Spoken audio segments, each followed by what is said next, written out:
101. And what I'm trying to do here is, okay, let's picture yourself. You either have a new client, be it personal or corporate, or maybe you have a new subject matter field. How do you approach getting together a glossary for that client, for that field?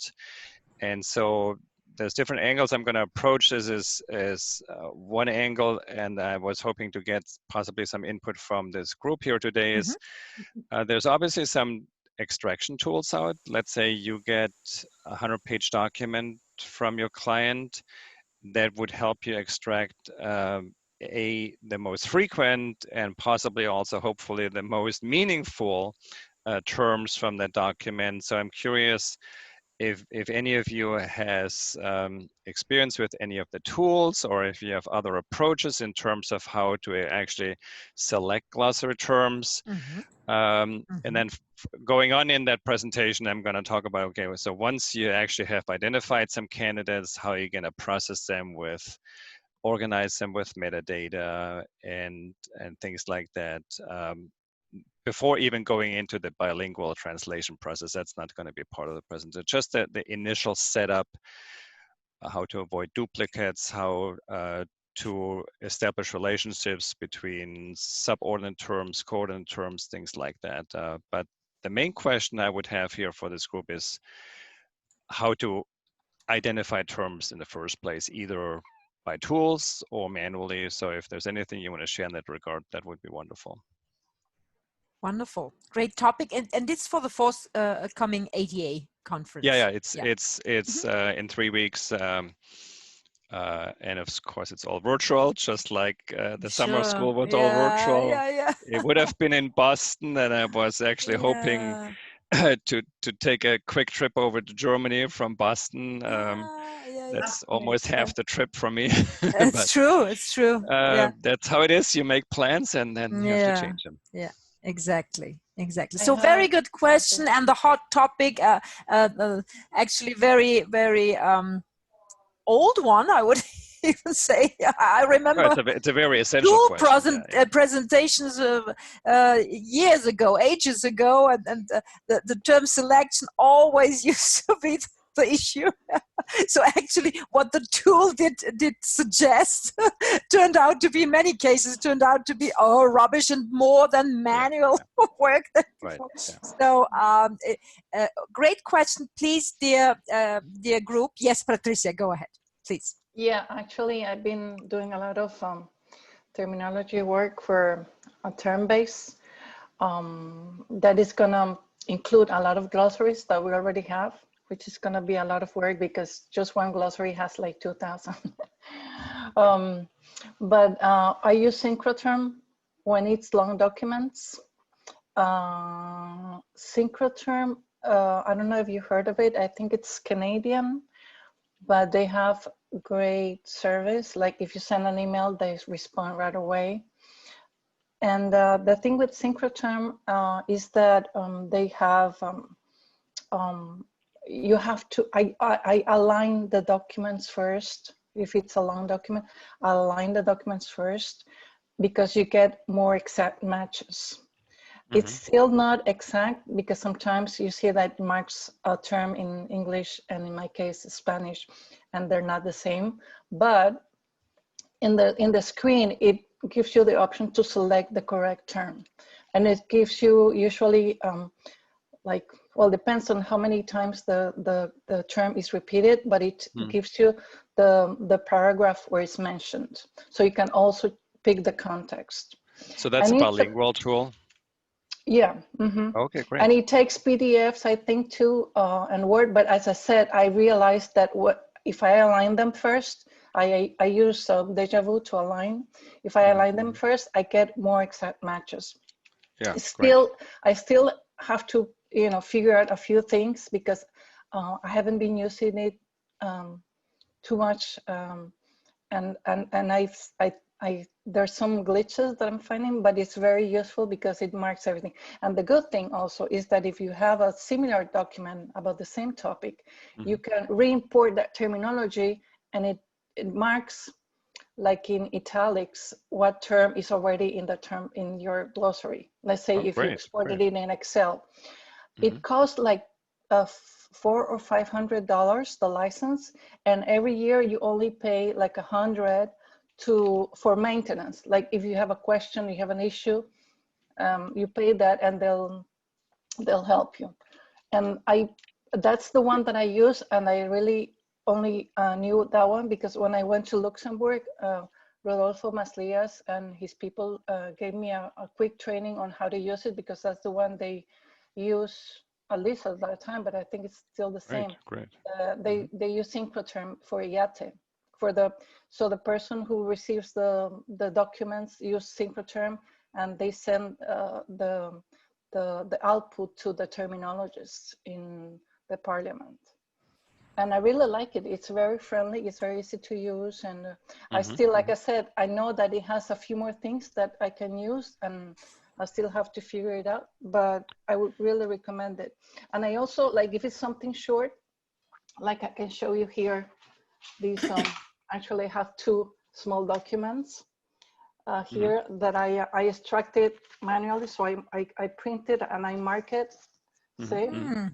And I mark it because this is short. And sometimes when I'm in bed, because I don't have time during the day, I just sit down and read and mark. Yeah, excellent. Great. Excellent. So I do both. If it's long, or if even, and Synchrotherm will allow you to import several documents. But as I said, if they're aligned, it's a lot better.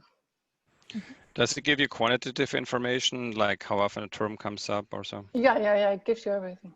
Okay, cool, great. Well, thanks for sharing. Stina shared in the chat that EU still does. So does use Synchrotherm, yeah. Okay. Yeah.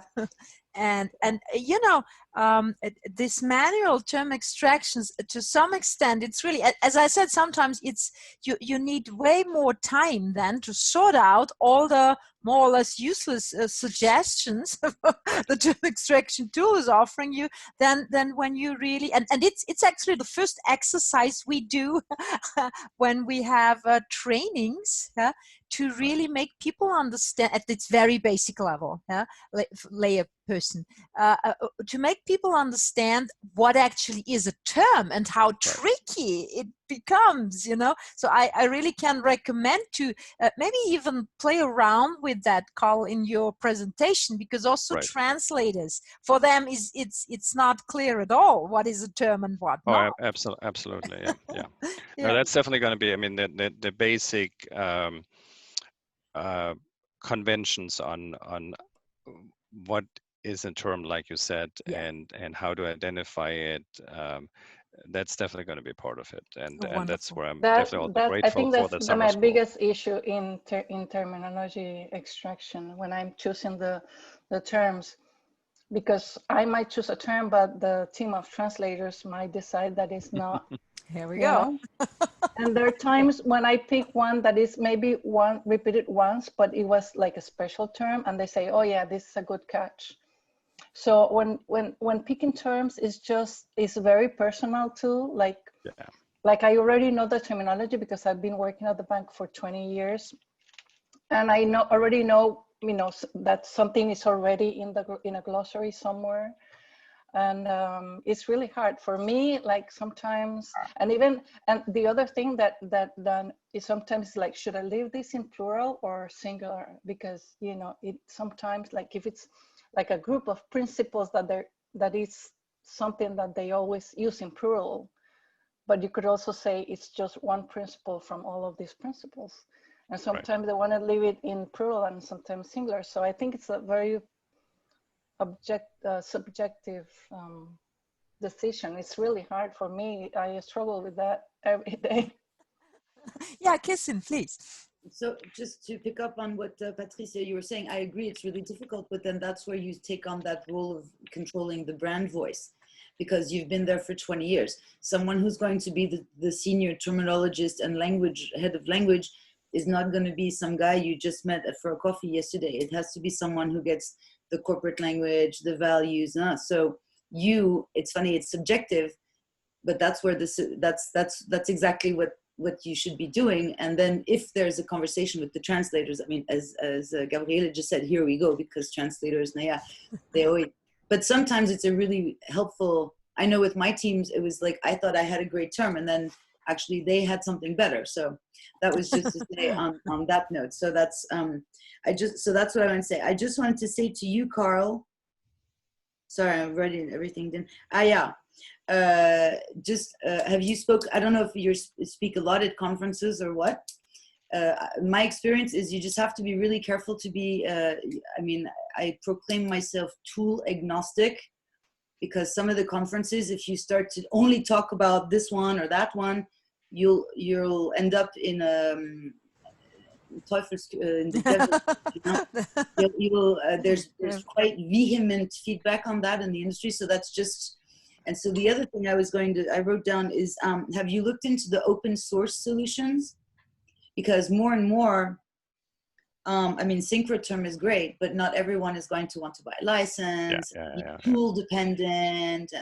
And also in your presentation, you could always, if you want to illustrate, you know, like, for example, one tool with these functions, it could be Synchrotron or another, but make sure you name at least a handful, and that you make an open source proposal, because I know there's stuff moving in the open source world on this. Maria Pia Montoro has a lot of free tools in her blog. Have you seen it? Who did you say? Maria Pia Montoro. Ah, okay. Yeah, that's an excellent hint again. Yeah. Yeah, she's collected. I mean, I think I'm not sure if she. Can you put her name in the chat? Because I didn't. I'll share the link here. 1 second. Okay, great. And then the blog is wonderful. The service she does. Is that in my own terms, or which blog? No, that's Patricia. In my own terms. Oh, that's yours. That's okay. Her blog is I'm getting stuff mixed up. It's too early for me. Her blog is called Wordlaw. Wordlaw. Yeah. Like word love. Okay. Okay. Like low LOW. LOVE, I suppose. Yeah, like love. Yeah. Ah, like love. I'm sorry. Okay, word love. Oh, that's cute. I like that. Yeah, in my own experience, I have the tools I've used so far in the past is STL Phrase Finder, and I believe that's not even available for new downloads anymore. More recently, I have used Sketch. XDM now also has an extraction feature. They don't actually have a separate name for it, but there is an extraction feature within XDM. It looks very similar to STL Phrase Finder. Actually, it doesn't have the ranking quantity. Sketch, of course, has the advantage that it compares it to basically a corpus, and how does it compare to the corpus. Then one thing I've just started to explore is Rainbow, which is based on the, what's it called? Okapi framework, I believe it's called. So the objective, of course, is if you have a huge amount of text, can you use batch tools? But then even if you use batch tool, like you said, Gabriele, the human mind still has to deal with it. You still have to analyze it with a wise, mindful eye, and really filter out what's actually useful. And just to if I may, just to finish on that, Carl, the other two things I wrote that I was just going to say to you was exactly that, to Patricia's point. At the end of the day, there is no perfect solution. So the higher, I mean, if it's just standard generalized terminology for a really something common, I don't know, you know, a packing system or process, okay. But if you get into subject matter expertise, if you get into, you know, field specific, you'll have to have a human at this stage in you know, in the world. And the last comment is, of course, it goes back to my oldest phrase in the world, which is all of this. And I had once a really horrible experience when I started in a big corporate group. They thought they knew what they were doing with the LSP, who had in their proprietarian. It's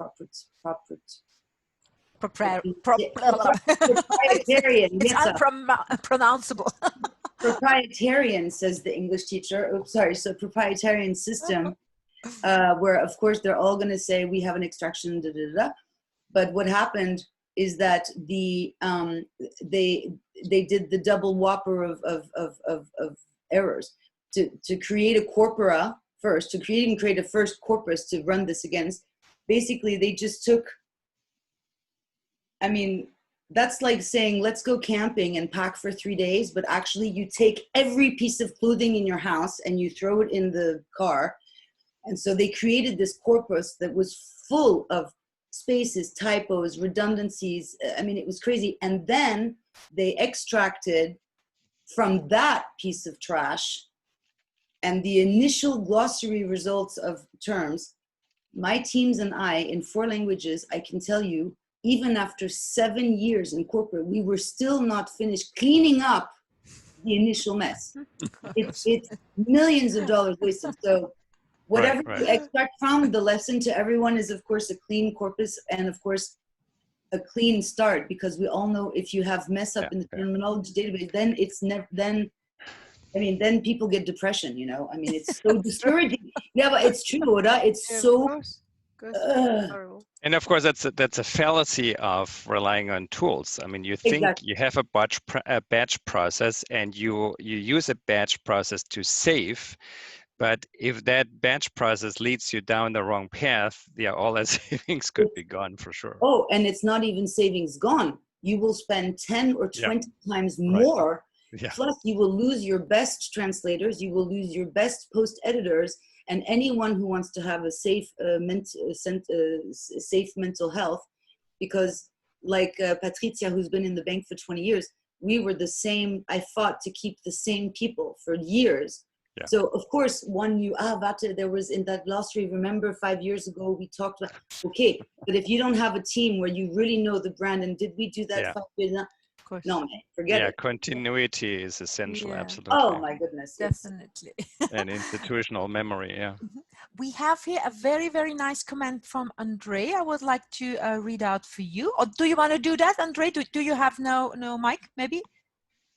Because I can, yeah, hi, okay. Hello, hi. Hello, Andre. Yes, please read it out yourself. That's very nicer. No, well, it's just that when I used to work in the IT industry, like software translation, and often they would be, when we started the project, we would start by dealing with the crucial terms that would be appearing in the software in very important location, and that meant that they would need to be really well chosen and therefore well translated. So, and often that would have been provided by the client, but that's something that we can. I mean, you can also put together yourself once you know exactly the product and how it works and all of this. But it's just to say that talking about selecting the terms, it can be also provided by the client. You can maybe ask the client if they have a specific term that they really want to put forward and to get like very specific definition about this term, because they are important. Yeah.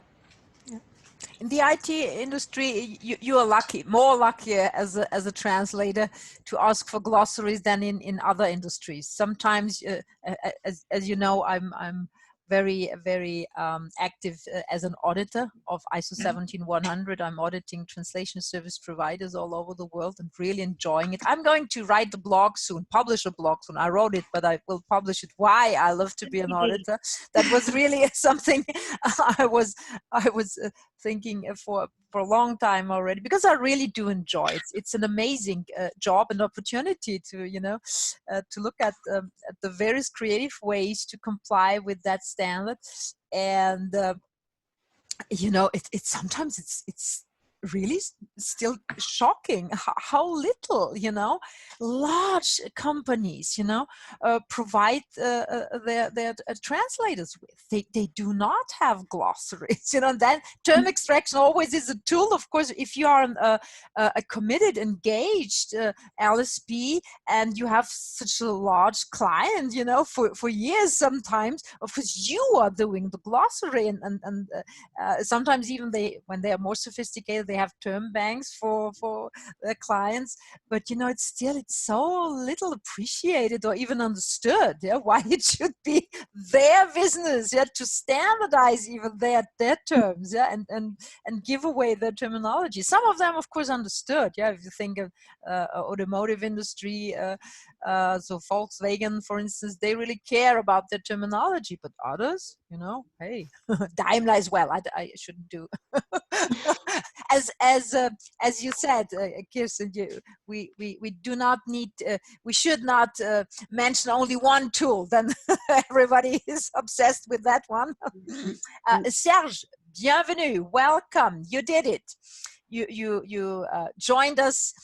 Even that we use Zoom, which is suspect. So welcome. It's all about term extraction. Our first question, Carl raised it. What about you? How do you, in the military environment, how do you extract terms? Because in Austria, the Austrian Armed Forces, they developed together with a small IT company ages ago. They developed a very, very decent term extraction tool, but then I never heard anything about it any longer. Obviously, it was not easy to market. Yeah. So, what is your experience? For us, it's always been manual. Okay. Often it comes from the subject matter experts, Mm-hmm. or the translators, or the editors, Mm-hmm. that go and notice that there is a difference, there is a concern here. One example I have is a term that existed in NATO and was being used in NATO, but the same meaning, a different term was used in Canada for the same concept. Mm-hmm. And sadly, both were used interchangeably, which was creating a problem. Sure. Because we're supposed to use NATO, especially when working with NATO. But, you know, the Canadian term had been there for at least my career, at least more than 30 years. So you cannot just ignore that term. So what we actually did is define the Canadian term in conjunction with the NATO definition of the other term, which allowed us to use NATO all the time, and the term that was familiar to Canadians, and even to me meant something else, was clearly defined. So this way we stopped having interchangeable terms, which I'm sure is a nightmare for every one of you. When we see that, especially when you're using a prescriptive approach, which is what we try to do.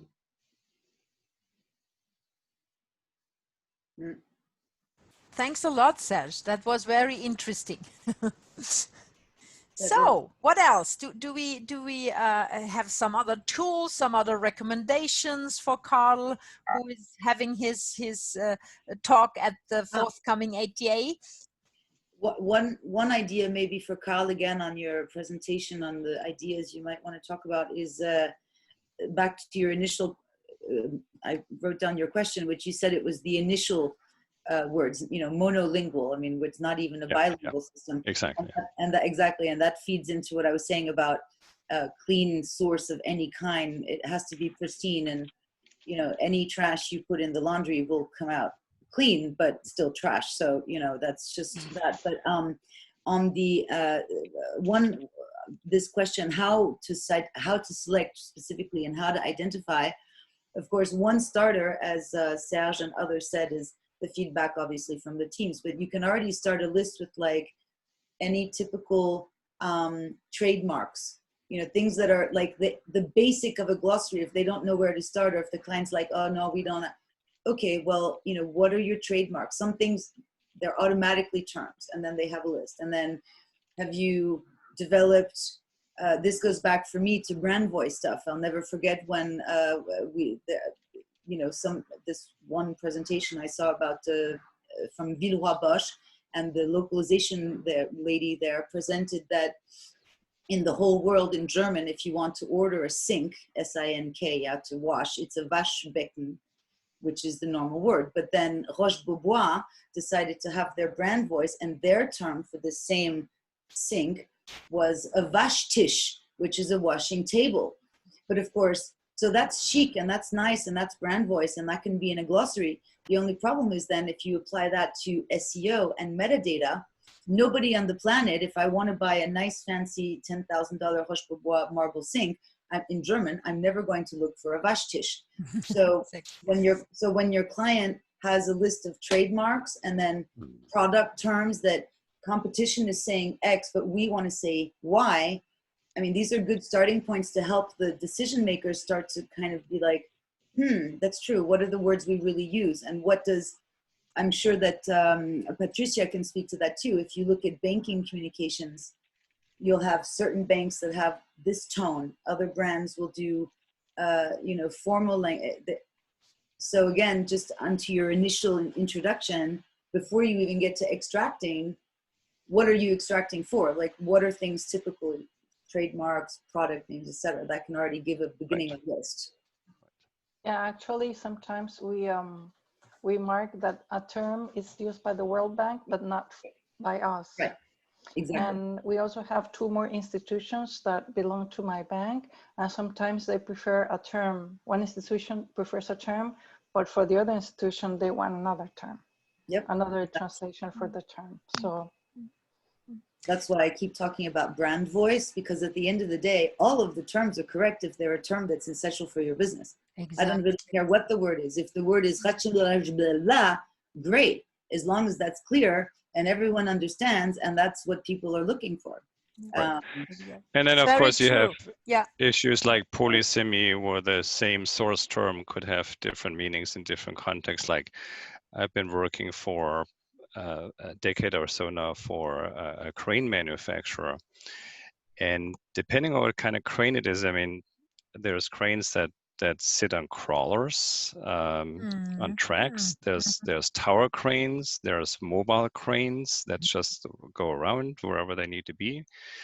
And the funny thing is, some very basic crane terms have different target translations in German, for example, depending on what type of crane it is. Although it's all coming from the same manufacturer, a layperson would just call it a crane, period. Sure. Yeah. But very basic components would still have different target terms depending on what kind of product line you're actually looking at. So any of these issues that relate to polysemy or so, that's of course very crucial when you start out, and to really make sure that you provide options for the contextual differentiation of the target term. Yeah, what Kirsten said is extremely important, because this brand voice, corporate terminology, it goes to such an extent, like in the automotive industry.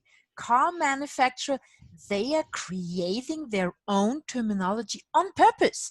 It's a distinctive feature. Yeah, so it's not a blinker, you know. You have all kind, and they do it on purpose to name it in a different way than Daimler, you know, or Volkswagen.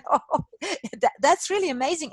And for the sake of, being found on search engines, or for the sake of a clear client customer communication. Yeah, so it's really it's very important to make them understand that you can, as you said, because you can call it however you like, but you need to make sure that your clients will find it. Absolutely. So Serge, you were raising your hand. Was that by mistake or maybe? I will read out the. Yeah, Serge. Hello. Hello. Sorry. Yeah. Show us your Yeah. face if you like. Oh no, it's not No. that nice. Come on. Don't be shy. Just wave at us. Here we go. There you go. Here we go. Hello. It's such a relaxed way. Yeah, I work in a lazy boy. Oh. So what is important, especially these days with commerce online, as Miss Maynard was saying. Yeah, you so, can call me Kay, Serge, that's fine. okay, kein Problem. As you were saying, it's important to remind the customer that, hey, if you use your unique term, potential customers will not find you. And that is simply stupid. Yep. That's my intervention on this. And to complete that intervention about stupid things, but we all know that all these corporate groups, they have so much money and they do so much stupid stuff when it comes to language and terminology. But the thing about, Vashtish, Vashbecken, and not finding you, and it goes so far if you look at it from the brand voice angle, which is kind of my standard filter. But another example that would just, if you take Boss, men's clothing, now the brand suits. And so Boss, they have 5 colors. If you go on their internet site, you have blau, grau, schwarz, white, blue, gray. Enfin bon. If you look at Tommy Hilfiger, same, they have about 10 standard, what I call pink, the standard colors that we all know you learn in like maybe 2nd grade, your first 15 colors.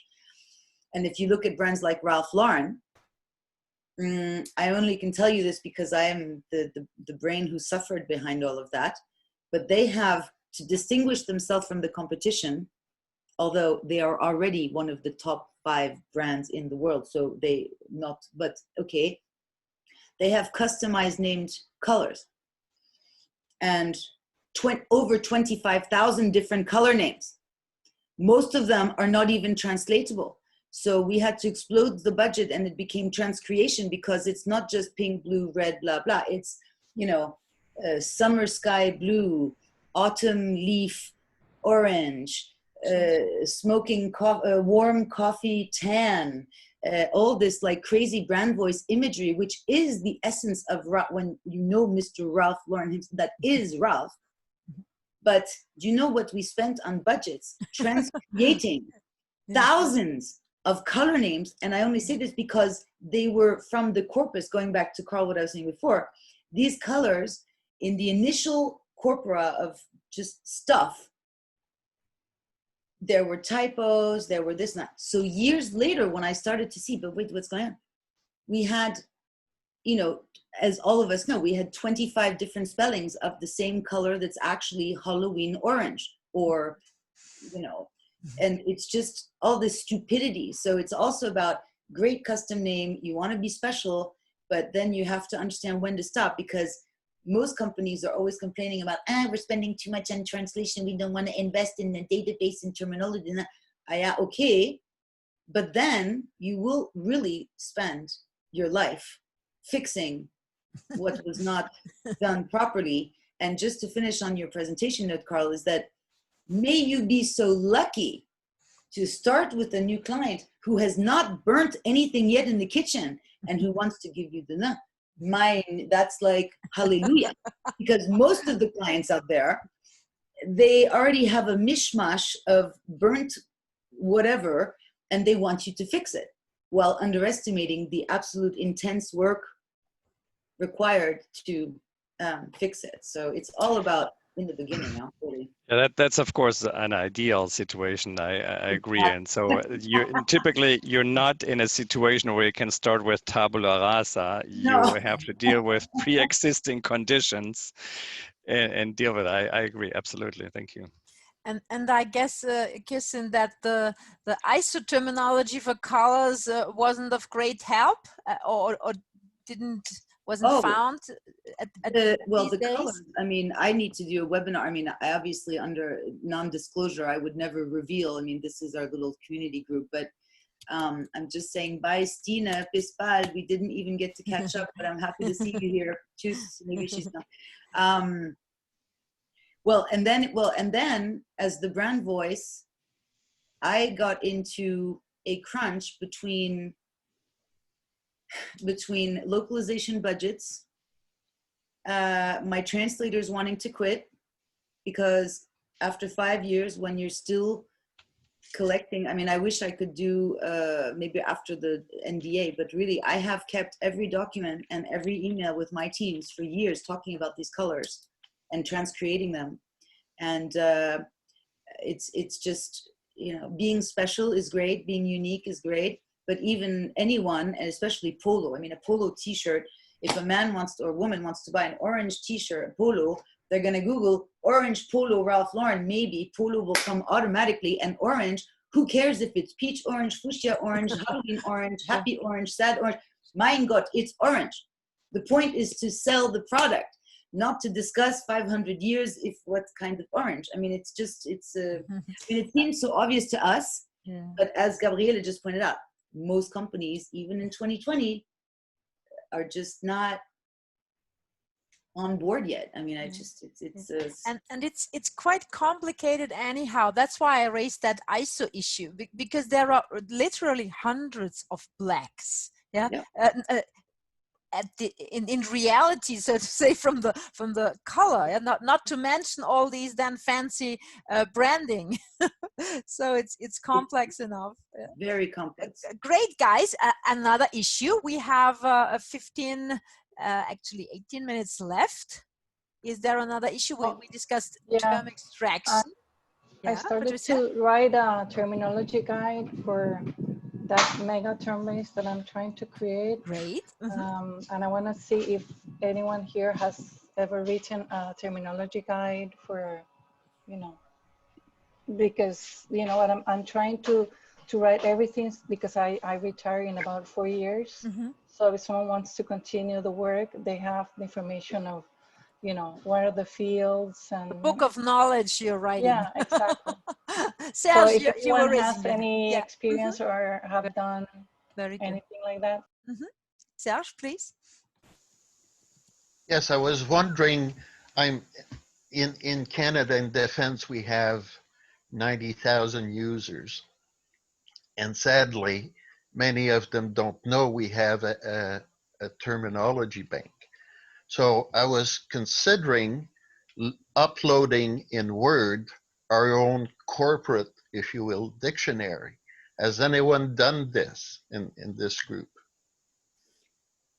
So I haven't done it exactly like that, but the one thing that I also tried to, same, I mean, smaller scale, but 25,000 people worldwide in the company, and no one even knew that we had translation going on. Bon, enfin, but I didn't upload it that way. But when I had some solid initial, quite still manageable, it was a glossary of about, we could still fix it by hand with my teams, many late nights, but it was less than 2,000 words for very key terms.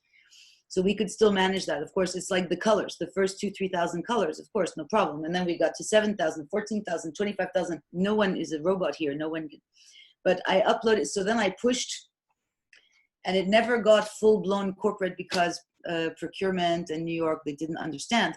But to incorporate on the intranet in the company, and this goes to you, Carl, too. It's also a good idea for companies that are struggling to find words and to have like an internal link where people can write, either they can search, as Serge just said, in a standard corporate dictionary, or they can write suggestions and it arrives directly at the translation team and not going via 3 times around the world to the moon, Venus, back to Jupiter, and then on my desk, and no one knows what's going on. So,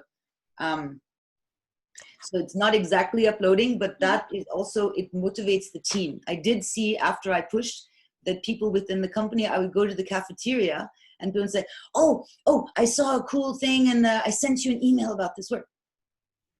Petit, petit, as we say, you know. Great. Patricia, how did you structure that guide, that book of knowledge so far? Well, I'm starting it. Mhm. I love the because idea. By So the way. what's in your mind? What do you think well, is I the most have appropriate? done like a basic structure. Like at the beginning, I want to talk in general about what is terminology management, because no one in my department has received formal training in terminology. So I'm thinking I have two projects. I have that guide with a term base, and also preparing some material for our intranet that is used by the translators, that we also have some general information on terminology management, like a little Very course, good. Yeah. right? Yeah. Yeah. So in the guide, I'm starting with some introduction about why is terminology management important, and to clarify like the principles, you know, university and all of that, like very simple, not too complicated, because people don't have time to read. And then I have started to like figure out the structure of the domain and subdomains, which is really hard because it's a lot of information. And well, I'm working on that right now. Yeah. Did you consider including videos? Because I can imagine that this book of knowledge, with hundreds of pages, maybe, Well, or even yes. 100 pages. So maybe this could be a good idea to read, and it's easy. You can have Zoom or any other, you know, and you can record it yourself. It doesn't need to be No, I do. 100% professional and fancy, but just, you know, your face, your passion, your knowledge, your expertise to explain the features of the database, to explain what actually is terminology, why it's important, why translators should, and also where they can, you know, find people to support them, etc. Even networks, even like Termnet or you know, EFT in Europe, or ADA, or, you know, kind of so a portal maybe. The first. Well, ADA has not so much to do with terminology, but they should. I actually am the one who does all the training videos, and I was thinking about that, but after I have the guide and I know what I'm gonna talk about.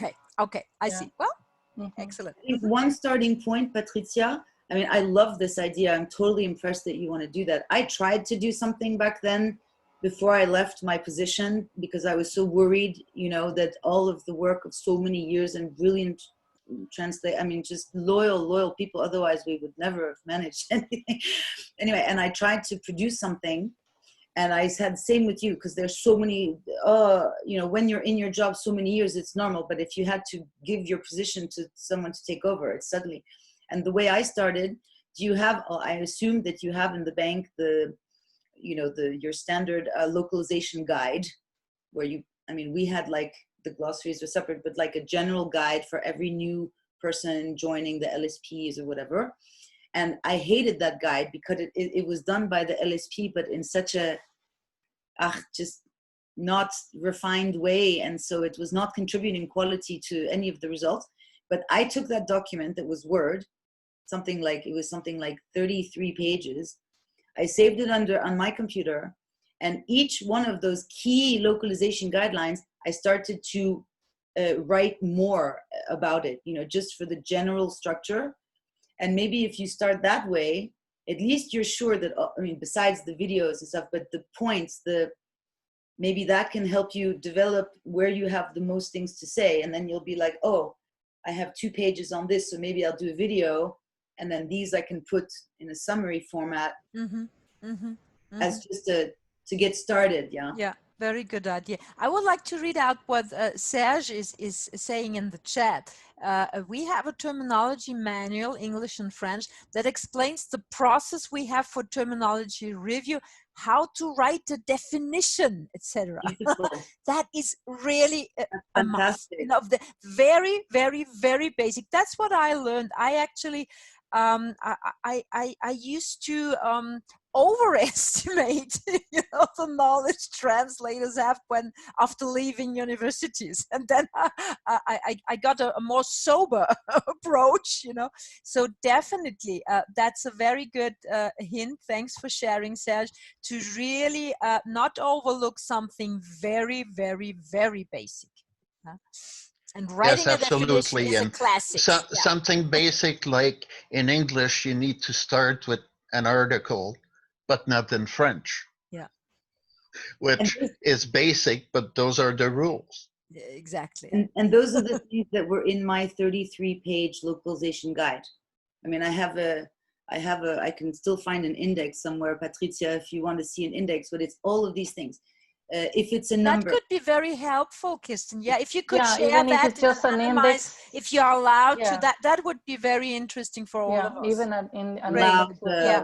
In Yeah. this private circle, bon. Yeah, sure. You will deny you've never heard me talk about Of course Ralph not. Lauren. But yeah, Patricia, give me your email maybe. Yeah, or, it's got, and anything you have, it would only be for my use. yeah, no, I mean, that's I would obvious. also strongly recommend our motto from TermNet, that you start with the people processes tool, you know, that it's actually, because usually it's the other way around. People always think, I need the tool, but to have people use the tool, you do have to get the buy-in from everybody, you know, starting with the top management, but also your colleagues, you know, all the translators. If the tool is, you know, too complicated to find, not sexy to use, and usually the tools are not sexy, so you have to sell it in a sexy way, meaning that really make people just get on board, you know, make them as enthusiastic as possible, yeah, to use the tools, to stick with the processes, to think about is this process still useful, you know, and my intention always is when I do consultancy with large companies, don't create standalone terminology processes. This is very tempting, you know, but look as much as possible, what is the standard operation procedure? You know, where can is there a quality management process? That usually always is, you know. What is the, you know, what are the business processes? Exactly. What is the communication, whatever process? Actually, it's not important where you start or where do you look at in particular, but just look for and search for those processes that are already there and in use, in heavy use. Yeah? The people onboarding, for instance. Onboarding is an excellent opportunity to brief people about the terminology used in the company or the organization. Mm-hmm. Yeah. One trick I've used is showing the weakness in some definitions. When, you know, especially when you translate into another language, you're trying to translate the idea, the concept, and that's when you pick up weaknesses in the source language. And when I show them that, hey, this could mean A, B, or C, you know, even myself, when I read into English, I'll come to that. No problem. But when I go to translate it, that's where it really pops out that there's a weakness. And most people are not aware of those weaknesses because they see it in a way that is normal to them. That's like editing one of your own text. Yeah. You don't see what is there. Exactly. You see what should be there according to you. Mm-hmm. So that's why you do not see your mistakes, because you don't see them. Very true. Another small way I convince people is that if the text is poorly written or the terminology is not precise enough, people will read it once and go, huh? Mm-hmm. Go back and read it again. Then your brain will say, the hell with it, I'll continue. So you continue reading. But when you do that, your brain has left a marker that everything you read after, your part of your brain goes back to check on that marker if now you understand what was said then. Most people are not aware of those issues. And it's only in my past 10 years as an editor that I've realized that that's what happens. And when you explain that to people, they go, oh, yeah. And if you read and you've got a marker, you don't have 100% of your attention on the text. That means you don't understand as clearly as you should. So plain English to me is key for everything, or plain French is key to everything. We were talking about that in the last call, not Gabriele, about the simplification of language, because there's more and more content, more and more translation, and so much complexity as soon as we use metaphorical language that ultimately, you know, we have to reduce. To simplify the translation process, you have to reduce, to keep the concept, but in simple terms. I'm a big Star Trek fan, and one of my favorite shows was when Captain Picard was stuck on a planet with someone else from another from another planet, and they were both speaking English, but the other one was speaking in figures of speech, or the language was actually based on historical points. And since they didn't have the same frame of reference, they could not understand one another. Here we say tire-toi une bûche, tu sais get a chair. Mais Chris de tabarnak en québécois. Oui, aussi. Oh là là. But Coudon. I've spoken to cousins in France that don't understand the meaning of it. And when I say, well, listen, initially we didn't have chairs, but we had logs. So tire-toi une bûche, pull a log means literally that. I love it. Again, the frame of reference. Yeah. Great. I'm so glad to hear, Serge, that you are not a Star Wars, but a Star Trek fan, because so am I. Wonderful. Guys, we have I'm two a more trekker, minutes. not a trekkie, though. Yes. Yeah. We have 2 more minutes. Are there some more issues or comments? I have a question. Yes. If I, Andre? sorry. Yeah, please go ahead. It's more about context and reference. I'm doing my glossary, and because there are words that we would speak more than written word, I don't always have a context. So I am creating the context, but is that correct to do for the glossary, or should I really make an effort to find context each time? That's a good question. Who wants to answer? Well, just spontaneously, I would say if you're in your corporate terminology, just like Patricia was saying, she's subjectively defining or giving the context because she knows best, and she's reading all this stuff up until as she said, even in her bed, this is the life of terminologists. No, it's true. who is so neurotic except us to read thousands of microscopic words and wonder, oh, was this spelled the same way in that document I saw 4 years ago? No, I mean, like, that is kind of less. But I think it's totally okay. That's just my personal take. And I just wanted to say I have to sign off, but I'll let you guys say goodbye. Carl, I hope that answered your questions. As for the document, I promised I'll try and clean that up. Remember, it's very brand specific. So whatever you're going to do, you're going to apply it. Sure. I could try and make a generic one actually as a base. That's a fun idea. That like sounds a great. good idea. In your free time. That's really cool. Yeah, as if I have nothing else to do. But I'm always happy to support everyone. I have to go. I have an online student at 5 now. But okay. Thank you. Thank you so much. So much love, and I'll see Thank you. So much fun. I Okay. hope everybody joins See you next time. See you October. next time. And Bye. Gabriele, Bye-bye. I Danke. missed some of the summer school classes, of course, since they were in the middle of the night for me. Yeah, From it's your everything recollection, back was to- there Yeah, any me too. session that dealt with term glossary setup or term extraction during summer school? Whew. Can- I don't remember, but it could be. Yeah, I I don't know remember. some had I- them kind of on the sidelines. I recall at least one, but there was none that was specifically about it. I don't suppose. think so. We were more into machine translation, Yeah, this year.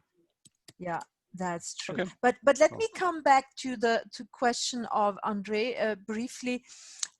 You know, this is the weakness of a glossary. Yeah, when you don't have a context, it's a terminological entry. There you have everything you need. Yeah. And the context in many cases is just one of the most important things.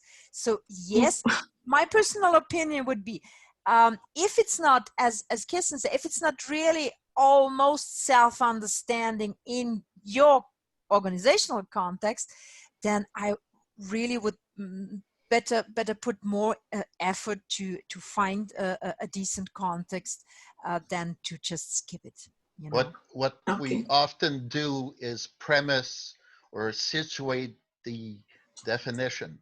For Yeah. instance, starting with inland battle, comma, this. This makes a distinction. It situates the definition, and it allows it for the reader to comprehend where we are. Yeah. If it's a pilot reading, you'll switch to trying to understand what the army is doing. Yeah, definitely. Sonia, you raised your hand.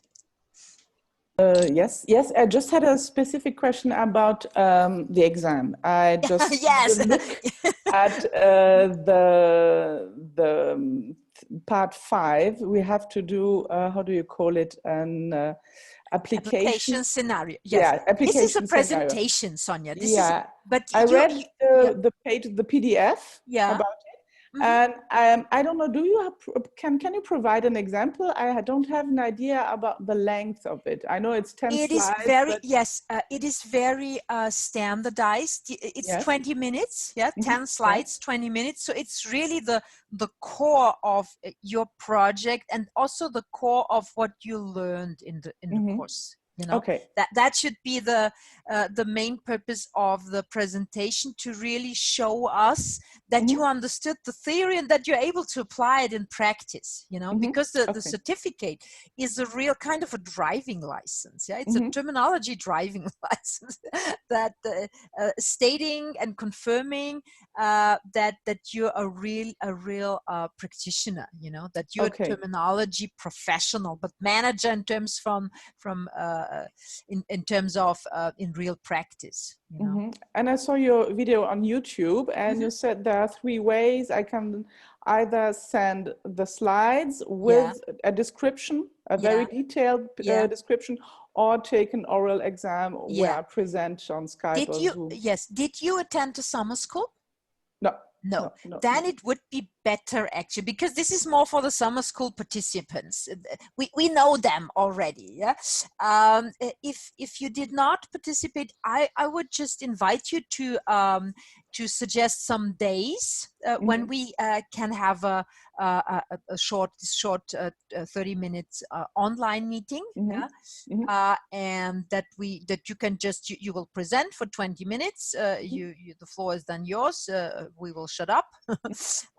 And then it's 10 minutes Q&A, and that's it. So I would prefer in this case that you schedule a date with me. Okay, fine. Thank you. Wonderful. So guys, that was it. Thank you very much indeed. Can I ask Serge if he can share his guide with me, or is that not public? Oh, yeah, that's a good question. For our eyes only, I can do that. Yes.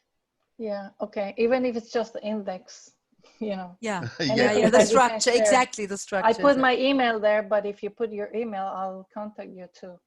Okay. Great. Thank you. So guys, that was amazing as usual. I did record, I did not forget this time. I will send that. Also, I think I didn't send out the link from last month. It was a very, very interesting discussion again, as usual. So I wish you all the very best. See you in 1 month at the latest. Please also come back to us if there are some additional questions. And Serge, we will meet in not in Zoom but in Skype in 2 minutes. Okay. Oui. Au revoir. Tschüss. Bye bye. All the best, guys. Thank you so much. Bye. Thank Oh, you. bye bye. Bye.